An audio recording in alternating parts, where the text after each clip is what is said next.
Hello guys, Anjali सा blog में आप सबका वेलकम। आप लोग कैसे आई हो? अच्छे होंगे, आप सब बहुत अच्छे होंगे।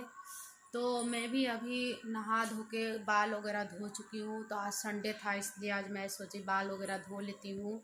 तो गाइस, मैं आप लोग से यही बोलना चाहती हूँ, अगर हमारे चैनल पे न्यू है तो प्लीज़ आप सब ज़्यादा से ज़्यादा वीडियो को देखा कीजिए और ज़्यादा शेयर भी कीजिए। मेरे चैनल पे आइए तो सब्सक्राइब भी कीजिए। मेरे भी चैनल को आप सब मोनेटाइज करवा दीजिए प्लीज़ गाइस। आप लोग से इतने ही बोलना चाहती हूँ, रिक्वेस्ट करना चाहती हूँ गाइस। अगर आप सब न्यू है तो प्लीज़ सब्सक्राइब कीजिए गाइस। आप लोग से मैंने इतना रिक्वेस्ट करती, फिर भी आप सब हमारे चैनल पे आते हैं फिर अनडिसलाइक कर देते हैं, ना तो लाइक करते हैं, ना तो देखते हैं, ना कमेंट करते हैं। ऐसा क्यों करते हैं? अगर अच्छा नहीं लग रहा है आपको, अगर ये भी बोल सकते हैं हमारे कमेंट बॉक्स में कि आपने जो भी आपको बोलना है, बहन दीदी भाभी जो भी बोलना है आपको बोल सकते हैं, फ्री होके बोल सकते हैं।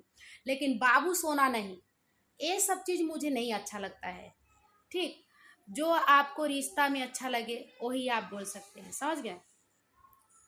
तो मैं आप सबसे यही बोलना चाहती हूँ कि अगर हमारे चैनल पे आप सब आ रहे हैं तो ज़्यादा से ज़्यादा देखिए और ज़्यादा से ज़्यादा बोलिए कि आप कहीं और जाओ घूमो तो फिर घूम के दिखाओ। तो मैं आप सबको अपने चैनल पे दिखाऊंगी। अगर हमारे चैनल पे आ रहे हैं तो सब्सक्राइब कीजिए, प्लीज़ सब्सक्राइब कीजिए। Bye bye, take care.